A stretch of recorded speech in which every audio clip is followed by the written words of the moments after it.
Thanks for inviting me along today, and everything that Nancy just said really points to me that what a disaster it was her not being elected on May the 7th. I had you down on the list of all things good in Parliament. I got so many plans for you. I didn't dare tell you because we certainly need a few more socialists in Parliament, because it can be a lonely place, if I may be so bold as to say so. But there are a couple of things I wanted to say. First of all, Claire, thanks for what you said, but also thank you to Sussex LRC for existing. Because by having a group coming together with a clear socialist agenda and message, coming together in a nice atmosphere to discuss and then take these issues forward is absolutely so important in the party. Because the one thing that the Labour Party has lost its way on in many parts of the country is being an effective community organisation, is being part of the community, and indeed for many people who consider themselves very active in the party, their only contact with general community life is every 5 years when they go knocking on doors in an election. We should be there all the time as part of those issues. You were talking about disability rights, and there are so many other campaigns as well. And the other thing is, this came up at the LRC discussion we had the other day. The party talks about campaigning and conversations. Voter ID is not the same as having a conversation. Going to somebody's door, knocking on it and saying, we think you voted Labour in the last 2 elections, and we're sure you did. Can we put you down for a third one? Yeah, okay. But also, there's a kind of inbuilt optimism in all of us. How many times you go to a door and they don't give you a really clear answer, you think, yeah, they're probably this. They're quite friendly, and you know, all that sort of thing. We've got to be quite careful about that. But it's also having those conversations away from an election. What I find the most interesting conversations is when I knock on doors between elections. I just knock on a door saying, in your street this morning, anything you want to talk to me about? And sometimes there's nothing, or sometimes there's a whole range of things, but at least it's the conversation that you have, so you do pick things up. I admit it's much easier to do it if you're an incumbent MP than if you're a candidate, because if you're a candidate and not an incumbent MP, they assume you're looking for votes. If you're an incumbent MP, they usually feel that they have something they want to say to you, they want you to do. However, before I move on back onto the election, I just want to say this.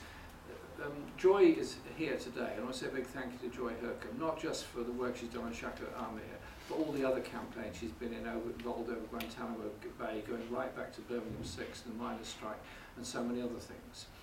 And if you think campaigns don't matter, they do.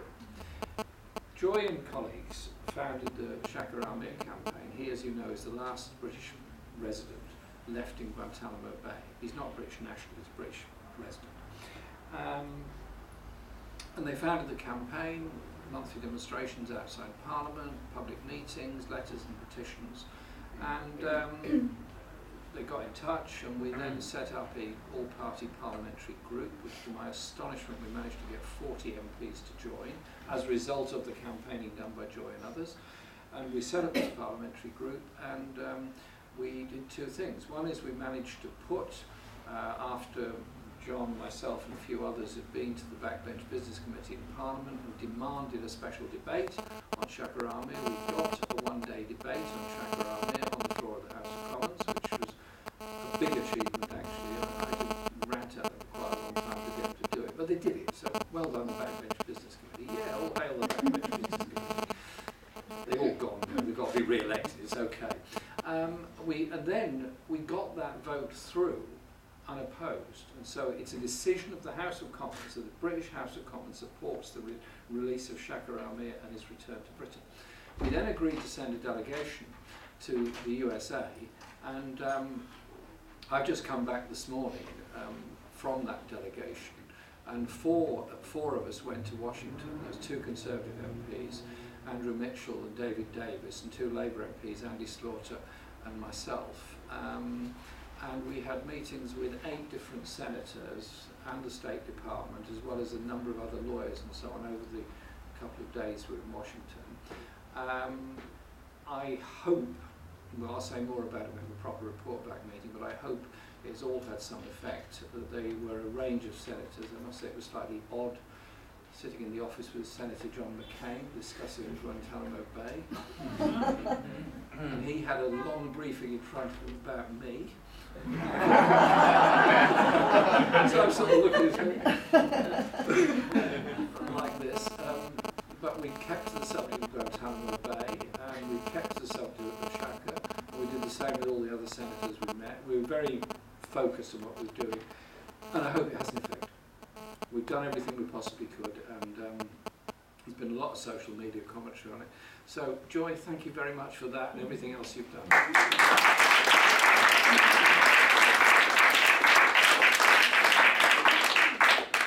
And there will be a proper report back meeting. We're doing one, I think, on Friday night in Battersea. And we couldn't do it without you. Huh? We couldn't do anything without your support. And the, don't be silly. Comrades. Don't be silly. I'm just a humble MP. It's okay. Including so anyway, we're doing a public report back meeting. We're also doing a group report back. So we're keeping on the case, and we will be on the case until he comes home. Just until he comes back. Okay. The second thing I want to say was actually about the election and the results.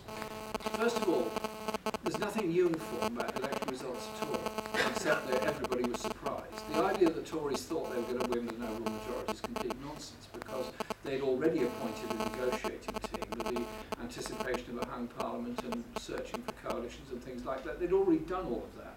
They didn't think they were going to win an overall majority. I didn't think they were going to win an overall majority, but at the back of my mind throughout the campaign I had this nagging doubt about 1992. Because, I mean, yeah, everybody here remembers 1992 almost.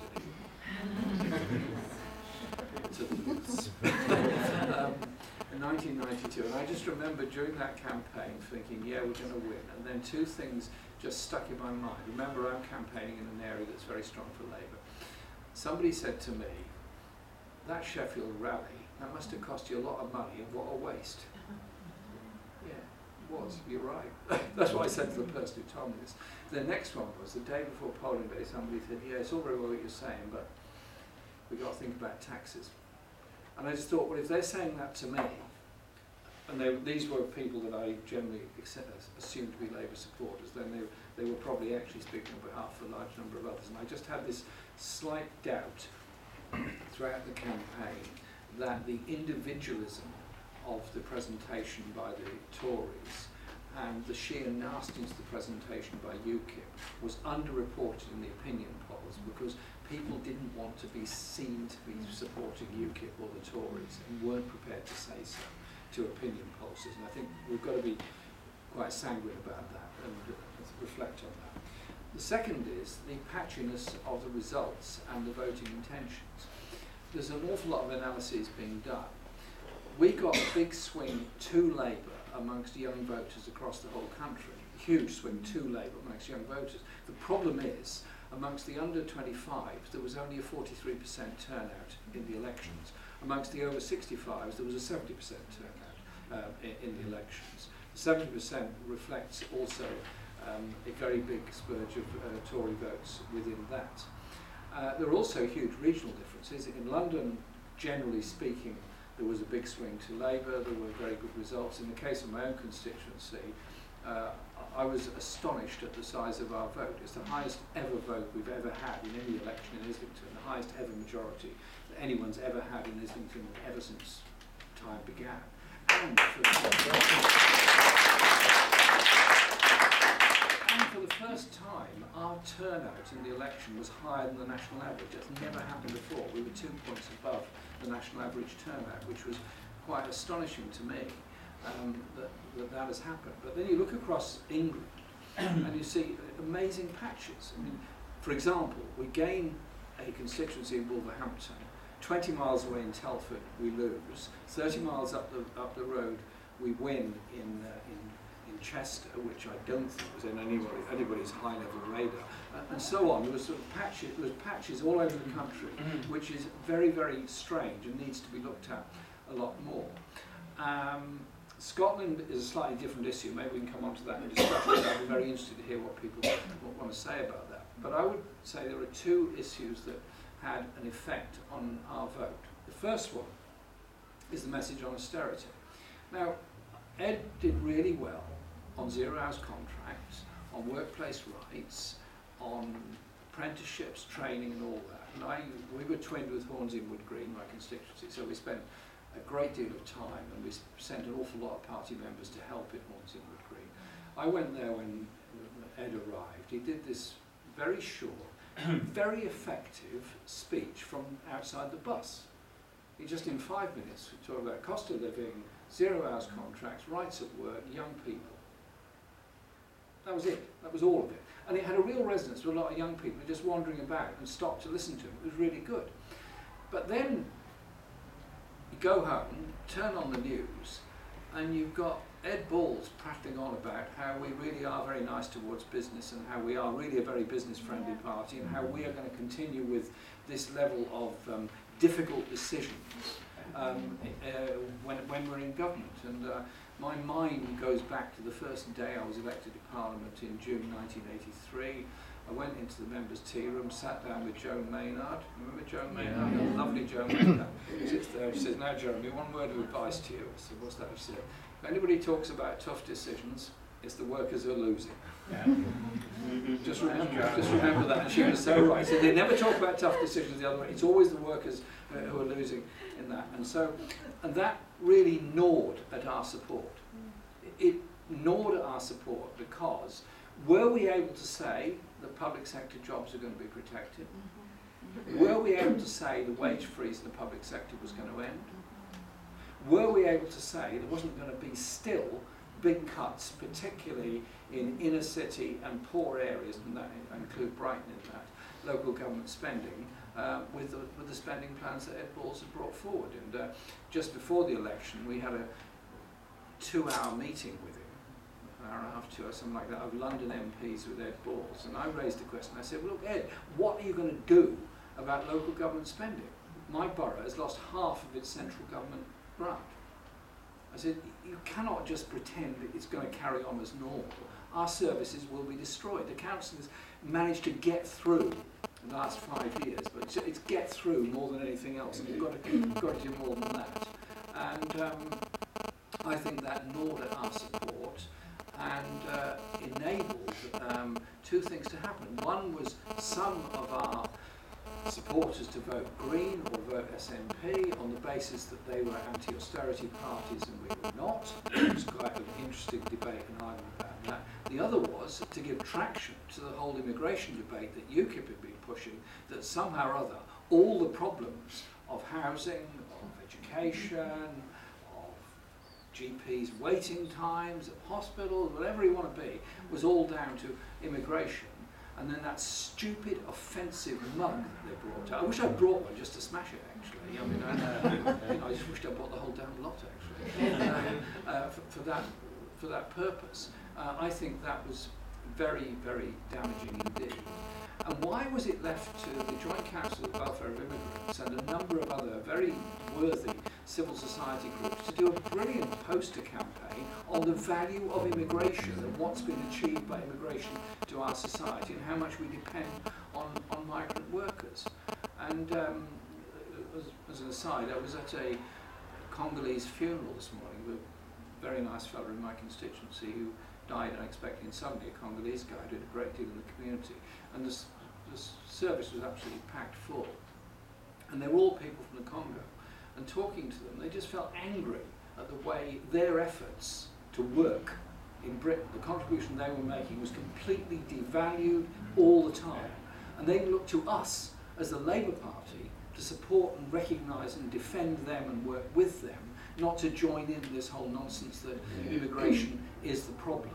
It's not the problem. The problem is the shortage of housing, because not enough houses have been built, the shortage in health because so much money has been spent on PFIs. I could go on all of that, and I'm sure everybody here could as well. And if you want to see what happens ultimately when you pursue the politics of xenophobia and the politics of racism across Europe, which every country is going through at the moment, is 4,700 people dead in the Mediterranean in the past 16 months. Why? Because Europe has now said it's more important to defend our borders and deal with the people traffickers than it is to save lives. Well done the Italian Navy, well done the work they've done. But surely there's some horrible scandal here which has only barely begun to surface in the media in the last few weeks. Just think of the numbers, 4,700, and then on top of that all those that are now dying, the Rohingya people and others in the Andaman Sea, and look at all those that have died trying to get into the USA across Mexico. There is a migrant issue which is largely ignored because all mainstream politicians are more interested in wishing to appear to be tough on immigration than looking at the horror of people's lives, or indeed the reasons why people migrate, because of wars that we have fueled, provided weapons for, and so on. And so I think that caused us some problems as well. Now then, as a party, we've got a proud past. Why were we founded? Why was the Labour Party founded? Did somebody wake up and say, oh, Labour, that'd be a good idea, let's have a Labour Party? No, Keir Hardie, I've been reading a lot on Keir Hardie recently, mainly because I've been asked to write a chapter on a book that's going to come out on the centenary of his birth. The problem is I've got to write it by next Friday. So it's all right, it's only 4,000 words, it's okay. I'll do it somehow. So I've been reading a lot about it. He had this idea that there had to be a Labour representation in politics rather than relying on the Liberals. And therefore he worked very, very hard to establish a Labour Party. Initially with the TUC opposed to it, and a lot of trade unions actually opposed to it. And so it was, like all things I suppose, at the end of it, a bit of a compromise, and we got the Labour Party set up. But the principles behind the Labour Party are what? The representation of the working class through trade unions within the party and thus within Parliament, but also the representation of socialist traditions and socialist ideals within the party and within Parliament as well. That was the whole base of the party in the first place.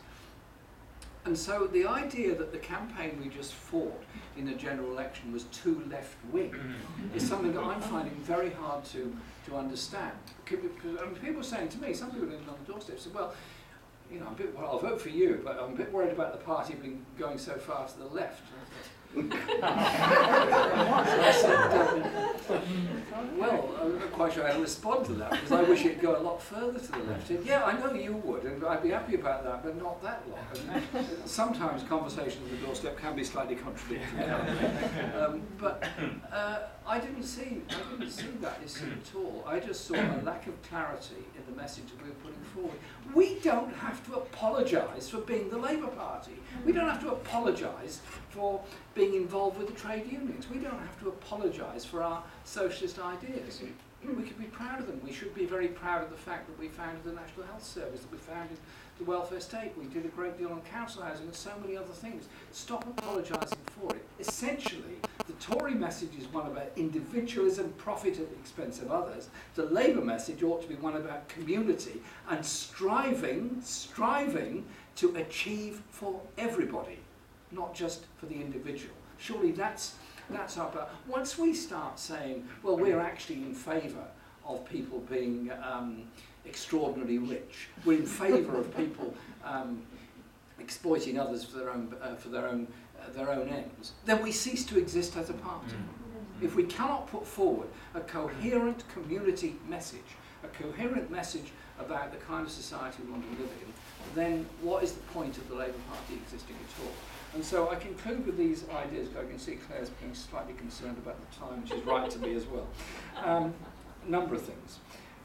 The austerity demonstration on June the 20th is going to attract thousands and thousands and thousands of people from all over the country, many of whom will not be Labour Party members, many of whom may not even have voted Labour in the election, but the other parties didn't do spectacularly well either.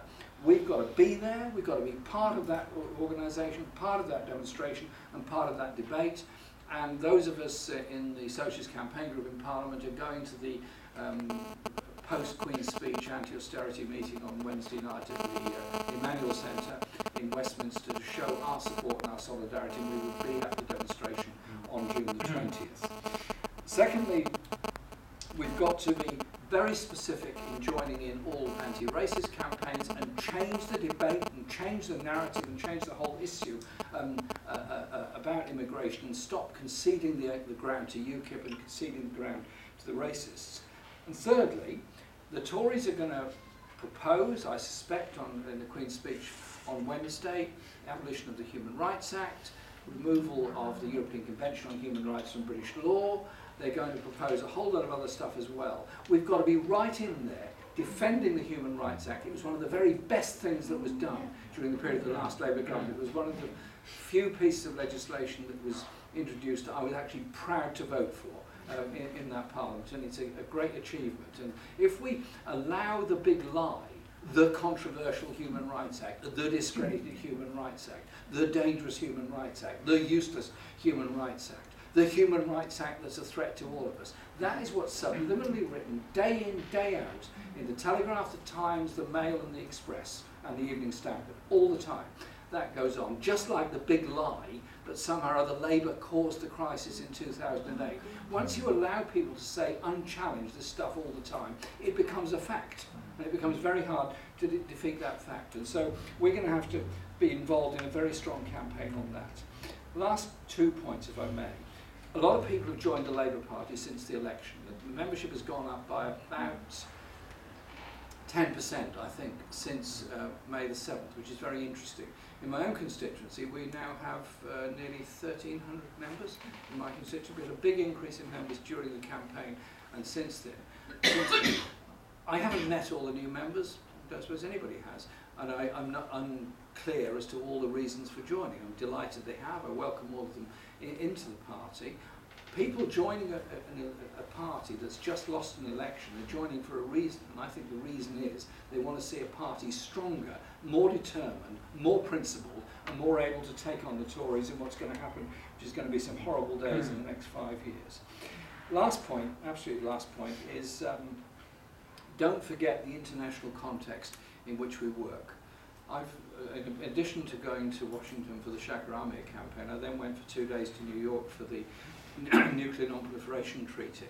And who was there leading the fray to protect the nuclear weapon states and to essentially try and render the NPT process useless? Britain, France, USA, etc.